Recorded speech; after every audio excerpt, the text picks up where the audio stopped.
రాజన్న సిరిసిల్ల జిల్లా Illanthakunta police station పరిధిలో వల్లంపట్ల గ్రామంలో నిన్నటి రోజున మధ్యాహ్నం సమయంలో సిరిసిల్ల డిపో చెందిన ఒక ఆర్టీసీ డ్రైవర్ పై దాడి జరిగిందని మనం వైరల్ అవ్వడం చూశాము.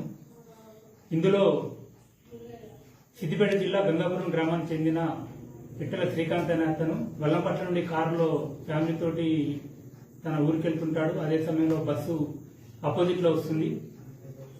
ఆ క్రమంలో బస్సు డ్రైవర్ తనకు సైడ్ ఇవ్వలేదని అతను కొంత దూరం ముందుకెళ్లి మళ్ళీ కారు దింపుకొని వచ్చి బస్సుకు కారు అడ్డం పెట్టి ఆ బస్సులోకి ఎక్కి ఆ డ్రైవర్ పై దాడి చేయడం జరిగింది. కాలుతో తన్నడం, చేతితోటి కొట్టడం జరిగింది.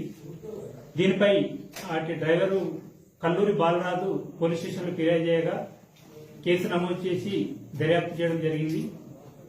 దర్యాప్తులో భాగంగా ఈ రోజున అటు దాడికి పాల్పడిన పిట్టల శ్రీకాంత్ను అరెస్ట్ చేయడం జరిగింది. ఇప్పుడు అతని తర్వాత కోర్టుకు రిమాండ్ గురించి పంపిస్తాము.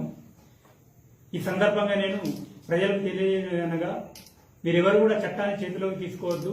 ఎవరైనా మీకు సైడ్ ఇవ్వకుంటే అదేకుంటే ఆపి బస్ పైన ఉంటుంది, వాళ్ళకు కంప్లైంట్ చేయండి లేదా పోలీస్ స్టేషన్కి చేయండి.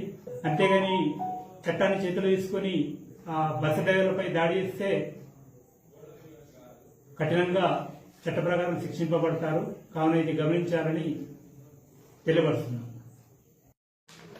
విధుల్లో ఉన్న ప్రభుత్వోద్యోగులపై దాడి చేయడం తీవ్ర నేరంగా పరిగణించబడుతుంది. ఎవరు కూడా అది ఆర్టీసీ కానీ, సెస్ కానీ, ప్రభుత్వోద్యోగులు, వైద్య శాఖ కానీ, టీచర్లు ఎవరైనా కూడా మీరు ఎట్టి పరిస్థితుల్లో ప్రభుత్వోద్యోగులపై చేసుకోవడం, దాడి చేస్తే మాత్రం తీవ్రంగా చట్ట ప్రకారం చర్యలు తీసుకోబడుతుంది.